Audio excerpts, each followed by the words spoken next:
নমস্কার, নিউজ 18 বাংলায় আপনাদের সকলকে স্বাগত। আমি প্রিয়াঙ্কা রয়েছি আপনাদের সঙ্গে। শুরু করছি দুয়ারের রিপোর্টার। প্রথমেই নজর রাখা যাবে চাঞ্চল্যকর খবর দিয়ে। মদ দিতে দেরি হওয়ায় দোকানে তাণ্ডব মদ্যপ যুবকদের। হ্যাঁ, ভর সন্ধ্যে রায়গঞ্জে মদ্যপ যুবকদের তাণ্ডব। দেখছেন সেই ছবি। রায়গঞ্জের মোহনবাটিতে মদের দোকানে লুটপাট, রং মেখে মত্ত অবস্থায় দোকানে চড়াও। ঘটনাস্থলে রায়গঞ্জ থানার বিশাল পুলিশ বাহিনী পৌঁছায়।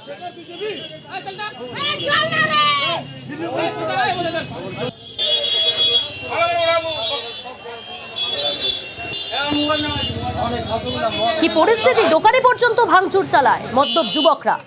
আরো ডিটেল আপনাদের জানাবো। মুক্তা রয়েছে আমার সঙ্গে সরাসরি। মুক্তা, শুধুমাত্র মদ দিতে দেরি হয় এভাবে তাণ্ডব চালালো?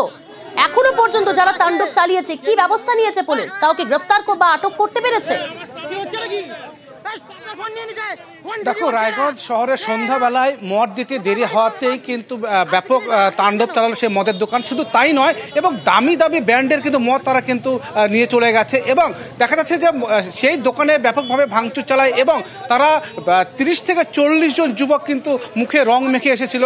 তারা বলেছে যে মদ দিতে, এবং একটু দেরি হওয়াতেই কিন্তু তাণ্ডব চালিয়েছে। তবে পুলিশকে খবর দেওয়ার সঙ্গে সঙ্গে পুলিশ এসে কিন্তু তাদেরকে 2 জনকে আটক করেছে, এবং এই ঘটনাকে কেন্দ্র করে চাঞ্চল্য ছড়িয়ে পড়েছে রায়গঞ্জ শহর জুড়ে। তাদের বক্তব্য, এবং যে সন্ধ্যাবেলায় যদি এরকম দোকানে যদি ভাঙচুর চালায় দুষ্কৃতীরা, এবং তাহলে আরও যারা ব্যবসায়ীরা রয়েছে সেখানে তাদের উপর হামলা করবে কিনা, এটা কিন্তু একটা বড় চিন্তার ভাঁজ রায়গঞ্জ ব্যবসায়ীদের। তারা অবিলম্বে যাচ্ছে যারা এর সঙ্গে আরও যারা দুষ্কৃতীরা রয়েছে তাদেরকে অবিলম্বে যেন গ্রেপ্তার করা হোক।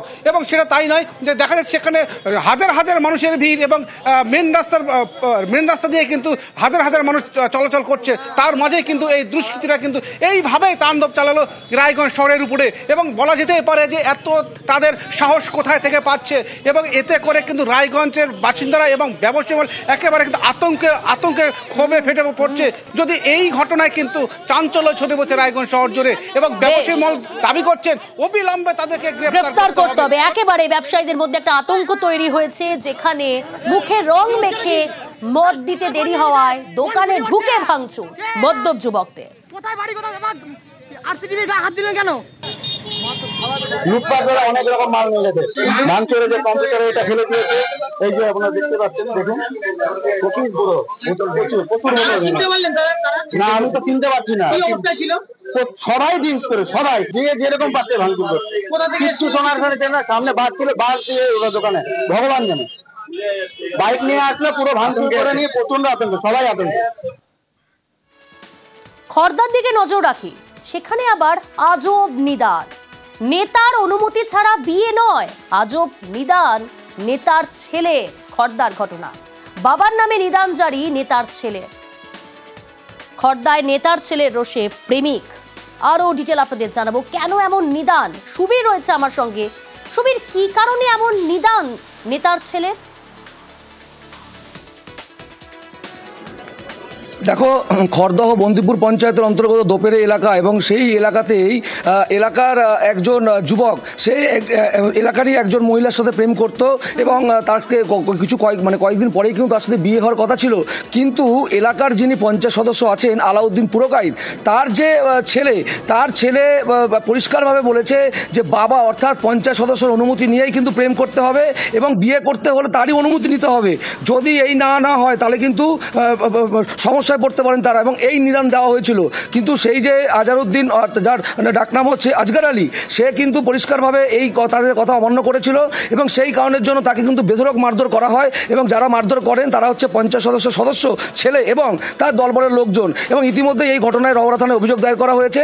এখনো পর্যন্ত এই ঘটনায় কিন্তু গ্রেপ্তার করতে পারেনি পঞ্চায়েত সদস্য ছেলেকে রওরা থানা পুলিশ। বিভিন্ন জায়গায় তার হয়ে তল্লাশি চালানো হচ্ছে। পাশাপাশি তৃণমূলের যিনি ব্লক সভাপতি আছেন, তিনি কিন্তু প্রকাশ্যে আমাদেরকে বলছেন যে এই যে ঘটনা তিনি সমর্থন করছেন। পাশাপাশি তিনি বলছেন এই যে মহিলা যিনি অভিযোগ করছেন তিনি কিন্তু আসল কালপিট, তিনি দোষী, এমনটাই কিন্তু পরিষ্কারভাবে জানাচ্ছেন তৃণমূল কংগ্রেসের ব্লক সভাপতি শুকুর আলী। অর্থাৎ নেতার ছেলেকে সমর্থন করছেন ব্লক সভাপতি। আমি সংসার করতে চাই, সংসারে যেন করতে দেওয়া হয়, তাদের যেন কোনো বাধা না হয়, আর হুমকি এই ধরনের ঘটনা দ্বিতীয়বার না ঘটে। আমরা খেটে খাওয়া মানুষ, এইভাবে যদি মারি আমাদের কী করি, কোথায় যাবো, কার কাছে যাবো আমরা? আমি অনুরোধ করে, আমার বিশেষ করে অনুরোধ আমাদের যে এমএলএ বিধায়ক সাহেব, আপনি ব্যাপারটা একটু দেখবেন। আমি এক্স প্লেয়ার, কিছু করতে পারিনি, আমার লিগামেন্ট ছিঁড়ে গেছে। দয়া করে আমি আজহার বলছি, এরকম গুন্ডা বাহিনীর হাত থেকে মানুষকে বাঁচান। আন্তু, আলাউদ্দিনের ছেলে আন্তু, এদের পার্টি যত ছেলেরা আছে, কি বলতে চাইছে ওরা? ওরা চাচ্ছে যে ওই ছেলেটা আমার বাড়িতে না আসে। কে? আজাদ? হ্যাঁ, আমার যে ইয়ে আছে, যে হবু হাজব্যান্ড, ও যেন না আসে। আমরা তো একে ভালোবাসি, আমরা বিয়ে করবো, আমাদের বিয়ে সব কিছু হয়ে গেছে, আমরা একসাথে ব্যবসা বিজনেস দোকান করি। ওদের অভিযোগ যে তুমি ওকে বিয়ে করতে পারবে না, ওই ছেলেকে তুমি ছেড়ে দিতে হবে, ওর সাথে তুমি মিশতে পারবে না। কার সাথে? আজহারের সাথে, মানে আমার এই প্রেমিকা, যার সাথে আমি ভালোবাসি, বিয়ের কথা, ওর সাথে ওরা মিশতে দেবে না। এই মহিলাটার একটা আফগানিস্তানের একটা ছেলে, ওর হাজব্যান্ড আছে, তার মনে হয় 3টে মেয়ে আছে। সেটা নিয়ে এখানে বিচার পঞ্চায়েত অনেক কিছু হয়েছে, আমিও সেখানে ছিলাম। এখন মেয়েটি এবং ছেলেটি মনে করে এটা ইউরোপের মতো যদি কালচার মনে করে, এটা তো ভারতবর্ষ, এখানে তো একটা সামাজিক ব্যাপার আছে, সামাজিক কৃষ্টি কালচার আছে। এখন মানুষ ছেলেপিলে এটাকে প্রোটেস্ট করছে। ওর যদি ইনজুরি কোনো রিপোর্ট থাকে তাহলে ও আইনের পথে চলবে। কিন্তু একটা জিনিস ফ্যাক্টর করে যে আমরা ইউরোপ যদি হয়ে যায় তাহলে ঠিক আছে, এটা তো ভারতের কৃষ্টি কালচার, বাংলার কৃষ্টি কালচার। এই কৃষ্টি কালচারকে একটু ফলো করলে মনে হয় ভালো হয়। খর্দায় নেতার ছেলের আজব নিদান আপনাদের দেখালাম। আবার অপরদিকে চোপড়াতে সেখানে আজব ঘটনা, মেয়ে জীবিত মেয়ের শ্রাদ্ধ করলো বাবা। কেন? অমতে বিয়েতে মেয়ের শ্রাদ্ধ। চোপড়া সোনাপুর পঞ্চায়েত এলাকার ঘটনা। মেয়ের প্রেমের সম্পর্ক বাড়িতে মানতে নারাজ, আর সেই কারণেই জীবিত মেয়ের শ্রাদ্ধ। চঞ্চল রয়েছে আমার সঙ্গে। চঞ্চল, বাবা মায়ের কাছে তার সন্তান, সে হয়তো অমতে বিয়ে করেছে, তা বলে জীবিত মেয়ে শ্রাদ্ধ করলো বাবা, কিভাবে পারলো? দেখো, এটাই একটা কিন্তু বিষয় দাঁড়িয়েছে যে জীবিত মেয়ের কিন্তু শ্রাদ্ধ করলো কেন বাবা মা। একদম তোমাকে জানিয়ে রাখি যে চোপড়া যে সোনাপুর গ্রাম পঞ্চায়েত এলাকার এক যুবতী, তিনি বাড়ির অমতে পালিয়ে বিয়ে করে নেন এবং এক যুবকের সাথে যখন বিয়ে হয়ে যাওয়ার পরে কিন্তু পরিবারের লোকজন অনেক কিছু খোঁজাখুঁজি করার পর যখন জানতে পারে যে মেয়ে ওই এক যুবকের সাথে পালিয়ে বিয়ে করে নিয়েছে, এরপরে কিন্তু মেয়েকে অনেকবার বোঝানোর চেষ্টা করেছে যে চলে আসো বাড়ি, কিন্তু মেয়ে কোনো রকমের বুঝতে চায়নি, ওই যুবকের সাথেই সংসার করবে, এমনটা কিন্তু পরিবারকে পরিষ্কারভাবে বুঝিয়ে দেন। এরপরে বাবা মা অভিমান হয়ে পড়ে, বাড়ির লোকজন কিন্তু সেই বিয়ে মেনে নিতে পারছেন না, পাড়ার প্রতিবেশী তারাও কিন্তু সেই বিয়ে মেনে নিতে পারছেন না। শেষমেশ কিন্তু গতকালই দেখা গেছে যে বাড়ির মধ্যেই কিন্তু ওই জীবিত যে মেয়ে রয়েছে, যে পালিয়ে বিয়ে করে দিয়েছিল, তার কিন্তু শ্রাদ্ধ অনুষ্ঠানের আয়োজন করা হয় এবং পাড়ার প্রতিবেশী থেকে নিয়ে আত্মীয় স্বজন সবাইকে ডাকিয়ে নেওয়া হয়েছিল এবং সবার উপস্থিতিতে সমস্ত রকম ওই মেয়ের সাথে সম্পর্ক বিচ্ছিন্ন করার পরে সেই শ্রাদ্ধ অনুষ্ঠানের আয়োজন করা হয় এবং গ্রামবাসী এবং প্রতিবেশীদের এবং পরিবারের সদস্যদের সামনে সেই সমস্ত শ্রাদ্ধের যে অনুষ্ঠান, সেই সমস্ত শ্রাদ্ধ অনুষ্ঠান কিন্তু সমাপ্ত করা হয়। তবে গোটা ঘটনা যখন জানাজানি হতে কিন্তু এক প্রকার কিন্তু মানুষের মধ্যে একটা হইচই শুরু হয়ে গেছে যে এমন পরিস্থিতি দাঁড়ালো যে বাবা মাকে শেষমেশ জীবিত মেয়ের শ্রাদ্ধ করতে হলো। এটা নিয়ে একটা বিভিন্ন মহলে কিন্তু প্রশ্ন উঠতে শুরু করেছে। বেশ, স্বপ্ন যে ভেঙে গেছে অন্য পরিবারের সাথে, যা আমরা মেনে নিতে পারিনি, ওর জন্য আজকে ওর শ্রাদ্ধ কর্মক্রিয়া করলাম। ও ভাগছিল প্রায় 9 তারিখ 3 মাস 2025-এ, আজকে ওর চৌথা আমরা ক্রিয়াকর্ম শ্রাদ্ধ করলাম। দুঃসাহসিক চুরি কোথায়? বাগুইআটিতে আবাসনে চুরি। মুখে কাপড় বেঁধে আবাসনে দুষ্কৃতী। বাগুইআটির প্রফুল্ল কানন এলাকায় চুরি। দেখুন, এই মুহূর্তে সিসি ক্যামেরার ফুটেজ আমরা দেখাচ্ছি। মুখে কাপড় বেঁধে রাতে আবাসনের ভেতরে ঢুকে রড দিয়ে তালা ভেঙে লুটপাট করলো এক দুষ্কৃতী। 15 লক্ষর গয়না, নগদ 30,000 টাকা নিয়ে চম্পট। রীতিমতো রেইকি করে লুটপাট বাগুইআটির আবাসনে। অনুপ রয়েছে আমার সঙ্গে সরাসরি। অনুপ, বাগুইআটি থানা কি গ্রেফতার করতে পেরেছে সেই দুষ্কৃতীকে?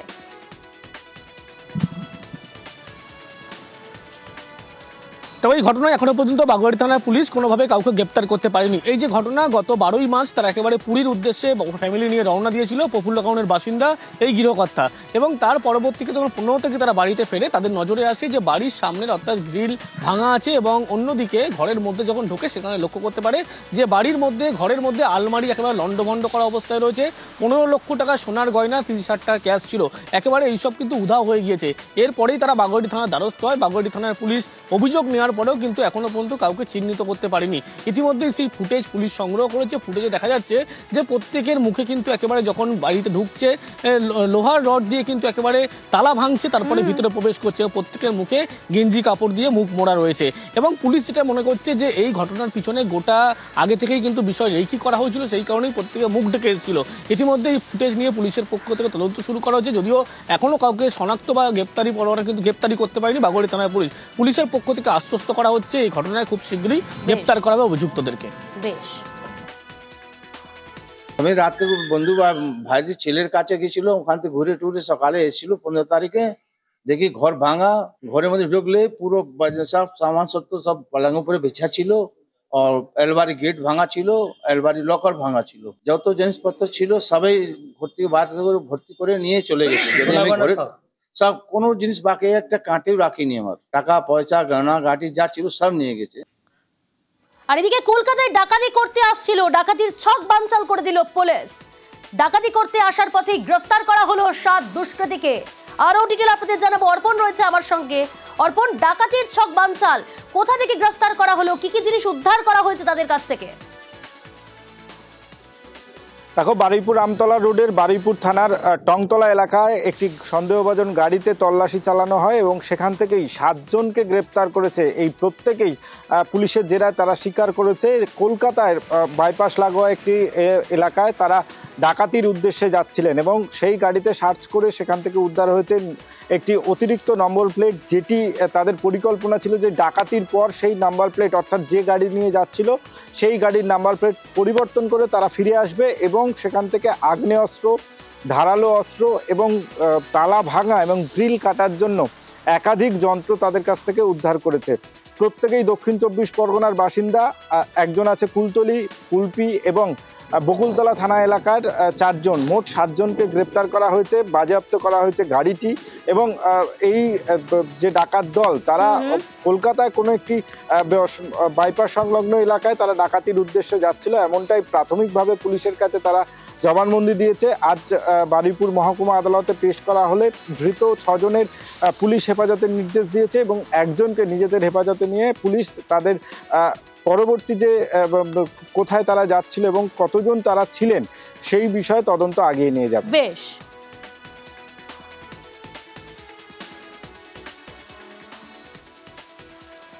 পরীক্ষার্থীদের বিভ্রান্ত করে জালে 2 অভিযুক্ত। সোশ্যাল মিডিয়ায় ভুয়ো খবর ছড়িয়ে বিভ্রান্তির চেষ্টা, ভিডিওর মাধ্যমে পরীক্ষার্থীদের বিভ্রান্ত করার চেষ্টা। আর এই ঘটনায় 2 জনকে গ্রেফতার করেছে পুলিশ। পরীক্ষার্থীদের বিভ্রান্ত করে জালে 2 অভিযুক্ত। ফের সাফল্য বিধাননগর সাইবার ক্রাইম থানার।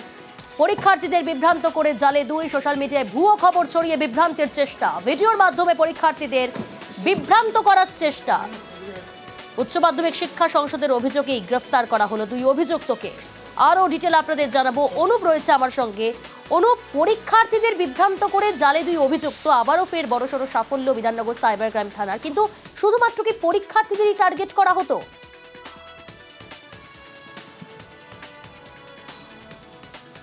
তো পুলিশ যখন তদন্তে নামে দেখতে পাচ্ছে যে শুধুমাত্র পরীক্ষার্থীদেরকে টার্গেট এমনটা নয়। মূলত 7ই মার্চ একটি বিধাননগর সাইবার ক্রাইম থানায় উচ্চ মাধ্যমিক শিক্ষা দপ্তরের পক্ষ থেকে অভিযোগ দায়ের করা হয় যে উচ্চ মাধ্যমিকের প্রশ্নপত্র বিভ্রাট হয়েছে, এরকমই সোশ্যাল মিডিয়ায় কিন্তু ছাড়া হয়েছিল এবং সেই লিঙ্ক শেয়ার করা হয়েছিল। পরবর্তী ক্ষেত্রে উচ্চ মাধ্যমিক শিক্ষা দপ্তরের আধিকারিক তারা কিন্তু জানান যে কোনোভাবে কিন্তু প্রশ্নপত্র ফাঁস হয়নি, কেউ এভাবে সোশ্যাল মিডিয়ায় ভুয়ো লিঙ্ক ছেড়েছিল। এই অভিযোগের ভিত্তিতে পুলিশ যখন তদন্তে নামে সেক্ষেত্রে লক্ষ্য করা যায় যে পুলিশের পক্ষে তদন্ত করতে গিয়ে দেখা যায় 2 জন ব্যক্তির নাম কিন্তু কিন্তু উঠে আসছে, যে লিঙ্ক থেকে মূলত শেয়ার করা হয়েছিল সোশ্যাল মিডিয়ার মাধ্যমে।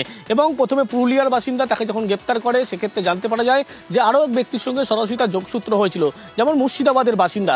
সেক্ষেত্রে মুর্শিদাবাদ থেকে যখন সেই অভিযুক্তের কাছে পুলিশ পৌঁছয় এবং সেখানে জানতে পারে তার কাছ থেকেই কিন্তু 2500 প্রায় সিম কার্ড উদ্ধার করতে পেরেছে। প্রথমে 1500 উদ্ধার হয়েছিল, তারপরে আরও বিপুল পরিমাণ উদ্ধার হয় এবং টাকা উদ্ধার হচ্ছে। এবং শুধুমাত্র এই নয়, একাধিকভাবে কিন্তু প্রশ্নপত্র ভুয়ো তৈরি করা হতো এবং ভুয়ো তৈরি করে এইভাবেই কিন্তু একেবারে সোশ্যাল মিডিয়ার মাধ্যমে ছাড়া হতো, বিভ্রান্ত করা হতো। তাই নয়, শুধু চাকরিতে কিন্তু একাধিক ক্ষেত্রে এরকম বেশ কিছু যোগসি উঠে এসছে। পুলিশের পক্ষ থেকে দুজনকে গ্রেপ্তার করা হয়েছে, আদালতে পেশ করা হয়েছে, হেফাজতে নেওয়ার আবেদন জানানো হয়েছে ইতিমধ্যে পুলিশের পক্ষ থেকে। বেশ, ধন্যবাদ। আর্থিক প্রতারণায় ধৃত বিজেপি নেতা গ্রেফতার, বনগাঁ জেলা বিজেপির কোষাধ্যক্ষ। আর্থিক প্রতারণায় এবার গ্রেফতার বিজেপি নেতা। আরও ডিটেল আপনাদের জানাবো। অনিরুদ্ধ রয়েছে আমার সঙ্গে সরাসরি। অনিরুদ্ধ, এই প্রতারণা চক্র কতদিন ধরে চালাতো এই বিজেপি নেতা, কি জানা যাচ্ছে এখনো পর্যন্ত?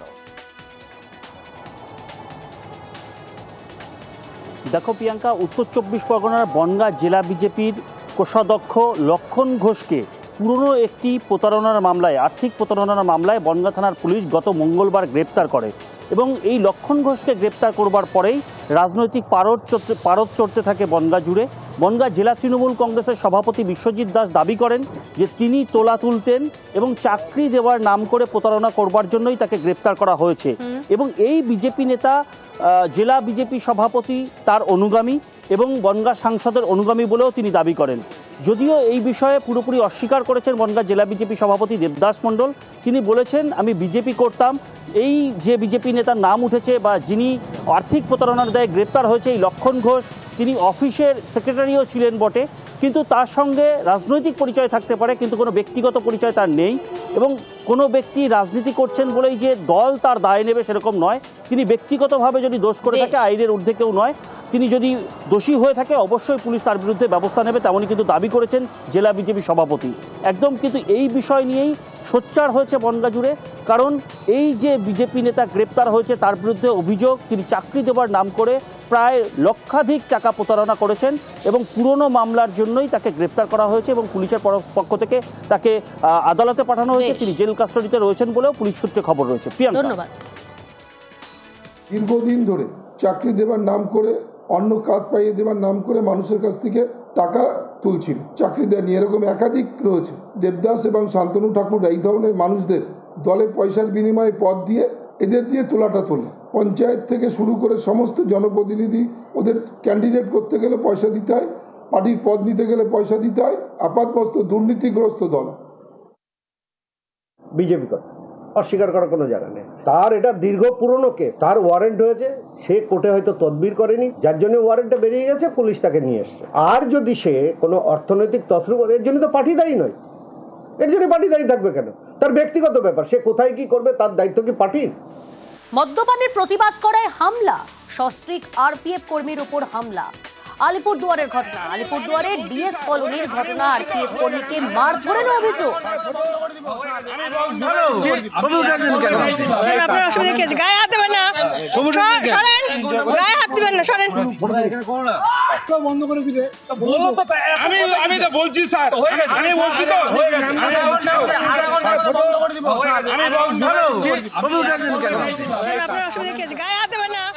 রাজকুমার রয়েছে সরাসরি। রাজকুমার, মদ্যপানের প্রতিবাদ করে এভাবে হামলা আরপিএফ কর্মী এবং তার স্ত্রীর ওপরে, কারা এরা, কি ব্যবস্থা নিয়েছে পুলিশ এদের বিরুদ্ধে? দেখো প্রিয়াঙ্কা, যেটা জানা যাচ্ছে যে পুলিশ ইতিমধ্যেই ঘটনার তদন্ত শুরু করেছে এবং এই যে ঘটনাটি ঘটেছে আলিপুরদুয়ার জংশনে, এই যে আরপিএফ কর্মী রয়েছে তার বাড়ির কাছেই কিন্তু মাঠে এই ঘটনা ঘটেছে এবং ওই আরপিএফ কর্মীর অভিযোগ যে মদ্যপানের বিরোধিতা করায়, প্রতিবাদ করায় কিন্তু তাকে ও তার স্ত্রীকে মারধর করা হয়েছে। শুধু তাই নয়, তার বাড়ির উদ্দেশ্য করে এই যুবকরা কিন্তু বিভিন্ন সময় কুরুচিকর ইঙ্গিত করত এবং অঙ্গভঙ্গি করত। কিন্তু শনিবার দিন এই ঘটনার প্রতিবাদ করতে গেলেই তাদেরকে মারধর করা হয়। যখন এই আরপিএফ কর্মী ও তার স্ত্রী এই মুহূর্তে কিন্তু রেলওয়ে হাসপাতালে ভর্তি রয়েছে। ঘটনা তদন্ত করছে পুলিশ। প্রিয়াঙ্কা, বেশ। ওরা দারু খাচ্ছিল ওই ভ্যাকান্ট কোয়ার্টারে। তো ওই দিন ওরা দারু আসে বসেছিল এবং অশ্লীল অঙ্গভঙ্গি করছিল, বউকে ডাকাডাকি করছিল উলঙ্গ হয়ে, ঠিক আছে। সেটা আমি আসার পরে ডিউটি থেকে ওরা আমার বউ জানায়, তখন আমরা দুজনে মিলে প্রতিবাদ করতে যাই। বউর সঙ্গে শ্লীলতাহানি করে আর আমাকে মারধর করে, ঠিক আছে। অভিযোগ দায়ের হয়ে গেছে, কিন্তু পুলিশ এখনো কড়া পদক্ষেপ গ্রহণ করেনি এখনো, ঠিক আছে। যে মহিলা গঠিত সেকশনগুলো যে দেওয়া উচিত সেগুলো এখনো পর্যন্ত আমি স্যাটিসফাই নই। আজব নিদান আপনাদের শোনালাম, আজব ঘটনাও আপনাদের দেখালাম, আর এবার আজব সাফাই।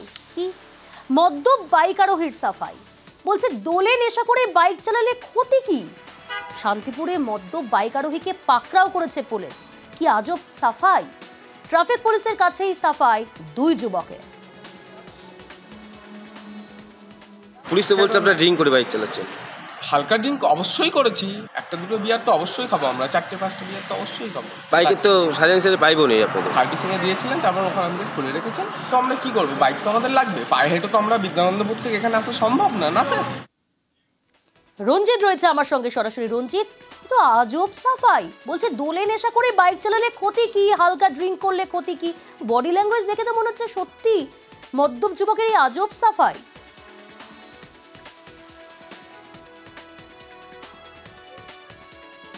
দেখো, শান্তিপুর 12 নম্বর জাতীয় সড়ক বাইপাস ট্রাফিক গার্ডের পুলিশ দোলের দিন, অর্থাৎ বসন্ত উৎসবের দিন, যখন তারা চেকিং করছিল বিভিন্ন জায়গায় সেই মদ্যপ বাইকগুলোকে ধরার চেষ্টা করছিল, সেই সময় এই বাইকটিও ধরা পড়ে এবং তার দুজন আরোহী ছিল। এবং যেই যুবক, তার যেই বক্তব্য, তার যেই সাফাই শুনতে পাচ্ছ, যে একেবারে একটি নয় 5টা বিয়ারও সে খেতে পারে, তাতে আপত্তি কথা, এবং সেটা তাদের মোটিভ রয়েছে এবং সেটা কে বসন্ত উৎসবে যোগ দেবে। তবে শান্তিপুর ট্রাফিক গার্ডের পুলিশ একেবারে আইনানুগ ব্যবস্থা নেয়। পাশাপাশি এই যে বাইকটি চালাচ্ছিল, সেই বাইকটি দ্রুত গতিতে চালাচ্ছিল বলে এমনটাই কিন্তু ট্রাফিক গার্ড সূত্রে জানতে পারা যাচ্ছে। পাশাপাশি বাইকের যে সাইলেন্সার সেটিও খোলা ছিল, তা নিয়েও কিন্তু আজব সাফাই এই যুবকের। তবে এই যুবকদের সেখান থেকে আটক করে তাদেরকে শান্তিপুর থানা পুলিশের হাতে তুলে দেওয়া হয়েছিল এবং আইনানুগ ব্যবস্থাও নেয় পুলিশ। আচ্ছা, দেখো, যে আইন ভাঙা, যেভাবে মদ্যপ অবস্থায় বাইক চালালে যে আইন রয়েছে সেই আইন অনুযায়ী তাদেরকে ব্যবস্থা নিয়েছিল এবং তাদের যে সাফাই, সেই সাফাই নিয়ে একেবারে কার্যকর হাস্যকর, যে মদ্যপ অবস্থায় বাইক চালালে তাদের কোনো আপত্তি নেই এবং সেক্ষেত্রে বসন্ত উৎসবে তারা মদ্যপান করে যোগ দেবে, এমনটাই তাদের সাফাই। যদিও ট্রাফিক গার্ডের পুলিশ বাইকটিকে ধরে তারা শান্তিপুর থানা পুলিশের হাতে তুলে দিয়েছিল এবং আইনানুগ ব্যবস্থাও নেয় পুলিশ। বেশ। ইসলামপুরে লক্ষ লক্ষ টাকার প্রতারণার অভিযোগ। অভিযুক্তের বাড়িতে চড়াও গ্রামবাসীরা। কমলগাঁওয়ের বাসিন্দার বিরুদ্ধে এমনই অভিযোগ। ঠিক কি ঘটনা, কেন এরকম বাড়িতে ভাঙচুর করা হলো, আরো ডিটেল জানাবে চঞ্চল রয়েছে আমার সঙ্গে সরাসরি। চঞ্চল, কি কারণে এমন পরিস্থিতি তৈরি হলো, ঠিক কি ঘটনা, কি অভিযোগ সামনে আসছে? দেখো প্রিয়াঙ্কা, তোমাকে জানিয়ে রাখি যে ইসলামপুর ব্লকের কমলাগাঁও সুজালি গ্রাম পঞ্চায়েতের চোত্রাগঞ্জ এলাকার যে বাসিন্দা রয়েছে মোহাম্মদ সুলেমান, তিনি কি করেছেন, যে গ্রামের মানুষের কাছ থেকে ধার পাওনা নিয়েছেন, মানে বেশি সুদ দিবে এই বলে কিন্তু গ্রামবাসীদেরকে টপ দিয়ে তিনি গ্রামের বহু মানুষের কাছ থেকে লক্ষ লক্ষ টাকা কিন্তু তুলে নেন। এরপরে যখন গ্রামবাসীরা সুদের টাকা চাইতে গেলে তিনি সেই গ্রামবাসীদেরকে ঘোরান, এমনকি যখন গ্রামবাসীরা ক্ষুব্ধ হয়ে যায়, যখন গ্রামবাসীরা জানতে পারে যে তিনি টাকা দিচ্ছেন না, তাহলে আসল টাকাটা দিক, সেই দাবি নিয়ে কিন্তু এর আগেও কিন্তু একাধিকবার কিন্তু পঞ্চায়েত অর্থাৎ সালিসি সভা হয়। সেই সালিসি সভা সিদ্ধান্ত হয় যে তিনি যে অভিযুক্ত রয়েছে যে মোহাম্মদ সুলেমান, তিনি তার বাড়ি বিক্রি করে সে যে প্রাপকরা রয়েছে, যারা টাকা পাওনাদাররা, তাদেরকে টাকা ফেরত করে দেবেন। প্রায় 2-3 মাস হয়ে গেল, 2-3 মাস ধরেও কিন্তু টাকা ফেরত না হওয়াতে আজকে কিন্তু ওই গ্রামবাসী যারা পাওনাদাররা রয়েছে তার বাড়িতে কিন্তু উপস্থিত হয় এবং তার স্ত্রীকে যখন জিজ্ঞাসাবাদ করেন, তার স্ত্রীকে যখন বলেন যে আমাদের টাকা দিক, সেই নিয়ে কিন্তু তার স্ত্রীর সাথে কিন্তু গ্রামবাসীদের একটা বচসা শুরু হয়ে যায়। এরপরে কিন্তু ক্ষুব্ধ হয়ে গ্রামবাসীরা ভাঙচুর করে বলে অভিযোগ করতেছে। এই গোটা ঘটনা নিয়ে এলাকায় কিন্তু একটা উত্তেজনা পরিস্থিতি সৃষ্টি হয়। খবর পেয়ে ইসলামপুর থানা রামগঞ্জ ফাঁড়ি পুলিশ গিয়ে পরিস্থিতি নিয়ন্ত্রণে আনে। তবে এই ঘটনায় একজনকে আটক করেছে, তবে গোটা ঘটনা তদন্ত শুরু করেছে ইসলামপুর থানা পুলিশ।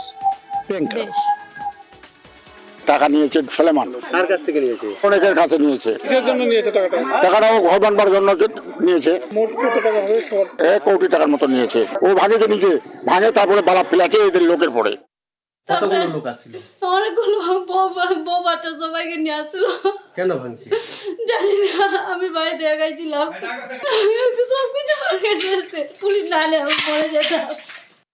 সবাই গিয়েছিল আজকে মনে হয় ফের আবার টাকার জন্য, কিন্তু ওখানে গিয়ে যখন ওখানে গেটটা বাজাচ্ছে তারপরেও গেট খুলছে না। বাড়িতে থাকা সত্ত্বেও গেট খোলে না। সেই সময় তর্কাতর্কিতে পাথর টাথর মারেছে, ভিতরে কিছু হয়নি, শুধু 2-3টা সীসা টুটেছে, অন্যথা কারো উপরে কোনো আক্রমণ হয়নি। এখন বর্তমান আমাদের এখানে শান্তি আছে। বর্ধমানে কেন্দ্রীয় সংশোধনাগারে চাঞ্চল্যকর ঘটনা, সেখানে বন্দির মৃত্যু হয়েছে। আপনাদের জানিয়ে রাখবো, বর্ধমানে কেন্দ্রীয় সংশোধনাগারে চাঞ্চল্যকর ঘটনা, সেখানে বন্দির মৃত্যু। কিভাবে মৃত্যু আরো ডিটেল আপনাদের জানাবো। শরদিন্দু আমার সঙ্গে রয়েছে প্রতিনিধি। শরদিন্দু, কিভাবে মৃত্যু, কি জানতে পারছো? দেখো, বর্ধমান কেন্দ্রীয় সংশোধনাগারের শৌচাগারে এক বন্দির ঝুলন্ত অচৈতন্য দেহ পাওয়া যায় এবং সেই দেহ বর্ধমান মেডিকেল কলেজ হাসপাতালে নিয়ে যাওয়া হলে চিকিৎসক তাকে মৃত বলে ঘোষণা করে। এই বন্দির নাম বিশ্বজিৎ সাঁতরা, তার বাড়ি হুগলির ধনিয়াখালীর কুমরুল গ্রামে। এবং আমরা পরিবার এবং পুলিশ সূত্রে যেটা জানতে পারছি, 2018 সালে গোপীনাথপুর 2 গ্রাম পঞ্চায়েতের উপপ্রধান মৃত্যুঞ্জয় বেরা খুন হয়েছিল এবং সেই ঘটনার তদন্তে নেমে বেশ কয়েকজনকে গ্রেপ্তার করেছিল পুলিশ। এরপরে সাজা ঘোষণা হয়। সেই সাজাপ্রাপ্ত বন্দীদের একজন ছিল এই বিশ্বজিৎ এবং আজ সেই দেহ ময়নাতদন্তে পাঠানো হয়েছে এবং কি কারণে এই মৃত্যুর ঘটনা ঘটল তা জানতে চেয়ে বিস্তারিত তদন্তের আবেদন জানিয়েছে মৃতের পরিবার। সব মিলিয়ে কেন্দ্রীয় সংশোধনাগারে এই যে মৃত্যুর ঘটনা, তা নিয়ে চাঞ্চল্য ছড়িয়েছে 2 জেলার মধ্যেই। 42 দিন নিখোঁজ থাকার পর ঠিকাদারের দেহ উদ্ধার। গঙ্গারামপুরের ঘটনা, ঠিকাদারকে খুনের অভিযোগ এক ব্যক্তির বিরুদ্ধে, কিন্তু কি কারণে খুন আরো ডিটেল জানাবো। সুজন রয়েছে আমার সঙ্গে। সুজন, কি কারণে খুন, পরিবার কি বলছে এবং পুলিশ সূত্রে কি জানতে পারছো? একদমই প্রিয়াঙ্কা, তোমাকে জানিয়ে রেখে যে গঙ্গারামপুরের যে অতিরিক্ত পুলিশ সুপার রয়েছে ইন্দ্রজিৎ সরকার, তিনি কিন্তু আজকে প্রেস মিট করে যেটা জানিয়েছেন যে আজ থেকে 42 দিন আগে হরিরামপুর থানার বামনডাঙ্গা এলাকার এক বাসিন্দা জিয়াবুল হক, তিনি কিন্তু পেশায় একজন লেবার সাপ্লায়ার। তিনি যে তার পার্শ্ববর্তী জেলা অর্থাৎ ইটাহারের যে সান্দিয়া গ্রামের এক বাসিন্দা যিনি ফণী সরকার, তার সঙ্গে দেখা করতে যায়। কিন্তু সেখানেই কিন্তু যেটা পুলিশ সূত্রে জানা গিয়েছে, এই যে ফণী সরকার সে কিন্তু প্রথমে তাকে একটি পুকুরের পাড়ে নিয়ে যায়। সেখানে তাকে ধারালো কোনো অস্ত্র দিয়ে মাথায় বেশ কয়েকবার আঘাত করা হয় এবং তারপরেই কিন্তু পুকুরের ধারে তাকে মাটি মধ্যে গর্ত করে তাকে পুঁতে দেওয়া হয় এবং এই ঘটনার 42 দিন কিন্তু পার হয়ে গিয়েছে। পুলিশ সূত্রে যেটা জানা গিয়েছে, পরিবারের তরফ থেকে যে লিখিত অভিযোগ তার পরে পাওয়ার পরেই কিন্তু পুলিশ তদন্তে নামে এবং এই ফণী সরকারকে আটক করে তার কাছে কিন্তু খুন কিভাবে করা হয়েছে সেই সমস্ত তার কাছে ডিটেলস নেওয়া হয় এবং সেই যে ফণী সরকার তাকে কিন্তু আটক করা হয়েছে এবং তাকে 7 দিনের পুলিশি হেফাজতে আনা হয়েছে এবং পুরো বিষয় নিয়ে আরো কেউ জড়িত আছে কিনা সেই বিষয়ে তদন্ত শুরু করেছে। বেশ, ব্যবসায়িক কোনো গোলমালের কারণে ফণী সরকার জাবুল হককে মার্ডার করে। 1 তারিখে মার্ডার করে দুপুরবেলা তার বাড়ির পাশে একটি গর্ত আছে, সেই গর্তের মধ্যে সে পুঁতে রেখেছে। এই ফণী সরকারকে আমরা তখন অ্যারেস্ট করি। অ্যারেস্ট করে ওর দেখানো জায়গা থেকে ম্যাজিস্ট্রেটের উপস্থিতিতে এবং তার বাড়ির লোক, সেই জাবুল হকের বাড়ির লোক এবং কমপ্লেনেন্ট, তাদের উপস্থিতিতে সেই ডেড বডি রিকভারি হয়। এই ইনভেস্টিগেশনে যদি আরো কারো নাম উঠে আসে তাহলে তাকেও আমরা অ্যারেস্ট করি। দেখুন, কল আছে, নেই জল। নকশাল বাড়িতে তীব্র জলের সংকট, 1 বছর ধরে খাবার জলের সংকট। নকশাল বাড়িতে কালুয়াজোতেই বিক্ষোভ স্থানীয়দের।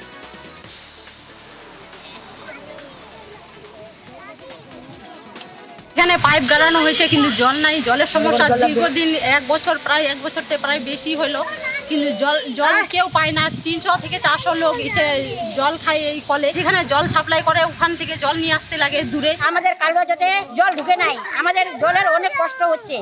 এখন একটা চাপাকল আছে আমাদের প্রায় গ্রামের মধ্যে 4 থেকে 5,000-5,000-এর মতো মানুষ আছে। একটা চাপাকলের জল কি সব গ্রামের মধ্যে হবে? তাহলে খাবো কি? আমাদের গ্রামের মধ্যে পাইপ দিয়েছে, জল দেয় নাই, তাহলে আমরা খাবো কি? বিশ্বজিৎ মিশ্র রয়েছে আমার সঙ্গে সরাসরি। বিশ্বজিৎ, কল আছে, জল নেই, 1 বছর ধরে এইভাবে জলের সংকট, কেন প্রশাসন কোনো ব্যবস্থা নিচ্ছে না? দেখো সেই প্রশ্নই করছেন স্থানীয় বাসিন্দারা। তুমি জানো যে সম্প্রতি কিন্তু রমজান মাস চলছে এবং যেই জায়গায় সমস্যা সেই নকশালবাড়ি কালুয়াজোর, যেখানে অধিকাংশই মুসলিম পরিবারে বসবাস, আর এই রমজান মাসে জল না পাওয়ায় কিন্তু আজ তারা ক্ষোভ প্রকাশ করলো। একবারে বালতি হাঁড়ি রেখেই তারা কিন্তু যে ট্যাপ কল যেখান থেকে জল পড়ার কথা সেখানে কিন্তু ট্যাপ রয়েছে কিন্তু জল পড়ে না, সেখানেই তারা বিক্ষোভ প্রদর্শন করলো। তাদের অভিযোগ যে পার্শ্ববর্তী যে জায়গা থেকে তাদের জল আনতে হয় সেখান থেকে তাদের কিন্তু এক প্রকার হেনস্থা হতে হয়। প্রথমে সেই এলাকার বাসিন্দারা জল নেয়, তারপরে যদি বাড়তি জল পাওয়া যায় তারপরেই সেই জল তারা কিন্তু ঘরে আনেন। এই অবস্থায় তাদের কিন্তু কখনো ঝোড়া কখনো নদী থেকে জল পান করতে হচ্ছে। আর এই চরম সংকটে একদিকে যেমন তীব্র দাবদাহ চলছে, অন্যদিকে রমজান মাস, এই দুই সংকটের মধ্যে তারা কিন্তু আজ বিক্ষোভ প্রদর্শন করলো। একাধিকবার প্রশাসনকে জানিয়েও তাদের কিন্তু লাভ হয়নি।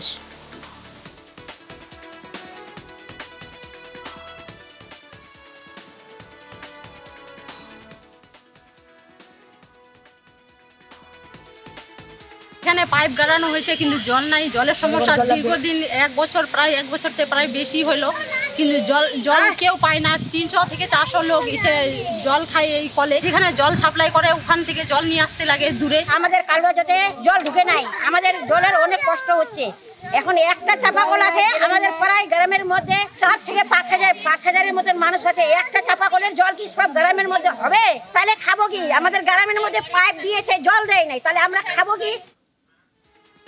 পিংলায় নিম্নমানের সামগ্রী দিয়ে রাস্তা তৈরির অভিযোগ। দেখুন সেই ছবিটা একটু দেখাই আপনাদের। রাস্তার কাজ বন্ধ করে দিল গ্রামবাসীরা, তার কারণ নিম্নমানের সামগ্রী ব্যবহার করা হয়েছে রাস্তা তৈরির কাজে।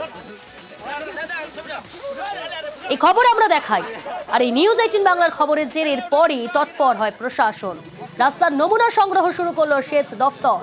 পিংলার চকচন্ডিতে রাস্তা তৈরি নিয়ে সরব হন গ্রামবাসীরা। গতকালই এই খবর দেখানো হয় নিউজ 18 বাংলায়। নিউজ 18 বাংলার খবরের জের এরপরই তৎপর হয় প্রশাসন। দিগ্বিজয় রয়েছে আমার সঙ্গে সরাসরি। দিগ্বিজয়, দীর্ঘদিনের সমস্যা এবং স্থানীয় বাসিন্দারা সরব হয়েছিলেন, রাস্তা তৈরির কাজ বন্ধ করে দিয়েছিলেন, এই খবর আমরা দেখিয়েছিলাম। তারপরে তৎপর হলো প্রশাসন। কতটা খুশি স্থানীয় বাসিন্দারা?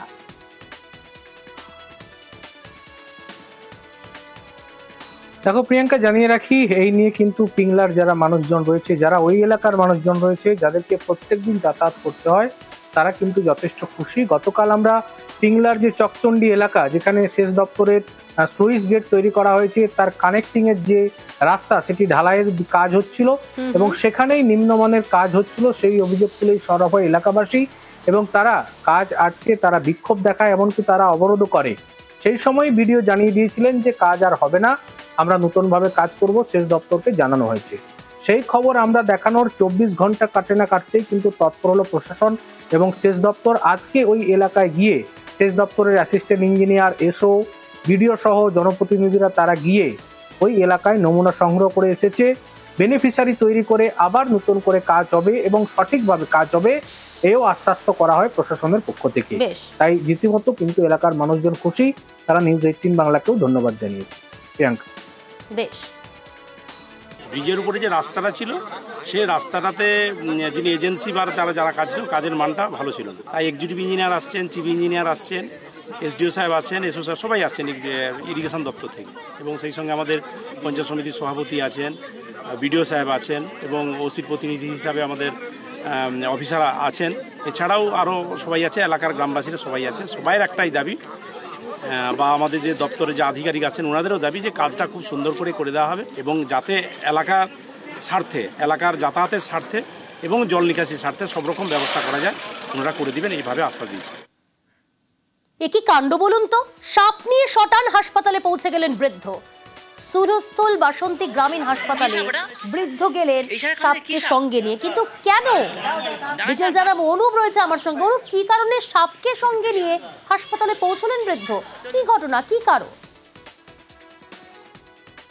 দেখো, আজকে দুপুরবেলায় কিন্তু হচ্ছে যে বৃদ্ধ ইয়াসিন লস্কর, তিনি কিন্তু যখন একটি সাপ জালের মধ্যে জড়িয়েছিল প্রায় 6 ফুটের উপরে যে সাপটি জালের মধ্যে জড়িয়ে ছিল তাকে বাঁচানোর জন্যই কিন্তু সে জাল থেকে তাকে ছাড়ানোর চেষ্টা করছিল, তখনই আচমকায় তার হাতে কিন্তু সাপটি কামড় দেয়। এরপরে কিন্তু তিনি সেই সাপটিকে সঙ্গে করে সোজা চলে আসে বাসন্তী ব্লক গ্রামীণ হাসপাতালে।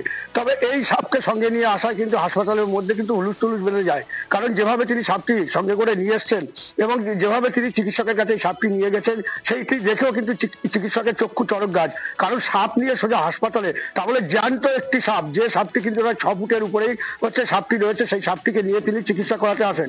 তবে চিকিৎসকরা যেটা জানিয়েছেন যে এই সাপ নিয়ে আসার কোনো প্রয়োজন নেই, যদি কাউকে সাপে কামড়ান, ক্যানিং মহকুমা হাসপাতালের সর্বরোগ বিশেষজ্ঞ চিকিৎসক তিনি জানিয়েছেন যে সাপ নিয়ে যে হাসপাতালে নিয়ে আসতে হবে সে তাই দেখে যে চিকিৎসা করা হবে এরকম কিন্তু কোনো ঘটনাই নয়, এটাই কিন্তু মানুষের ভুল ধারণা। সাপটিকে পরবর্তীতে জঙ্গলে ছেড়ে দেওয়া হয়েছে। বেশ,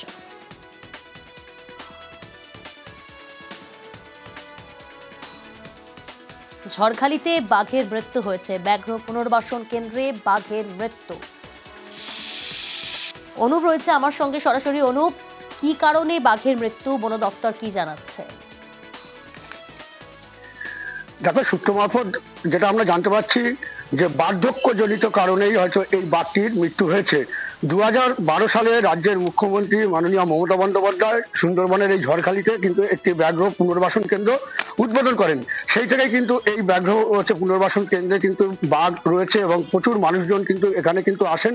শুধু তাই নয়, এখানে এই কারণে কিন্তু একটি পর্যটন কেন্দ্র হয়েছে এবং গত শনিবার অর্থাৎ গতকালকে যে বাঘটি প্রায় বছর 21-এর বাঘটি কিন্তু হঠাৎই অসুস্থ হয়ে পড়ে, যেটা আমরা বনকর্মী বা চিকিৎসকের কাছ থেকে সূত্র মারফত জানতে পেরেছি যে হঠাৎই কিন্তু অসুস্থ হয়ে পড়ে বার্ধক্যজনিত কারণে।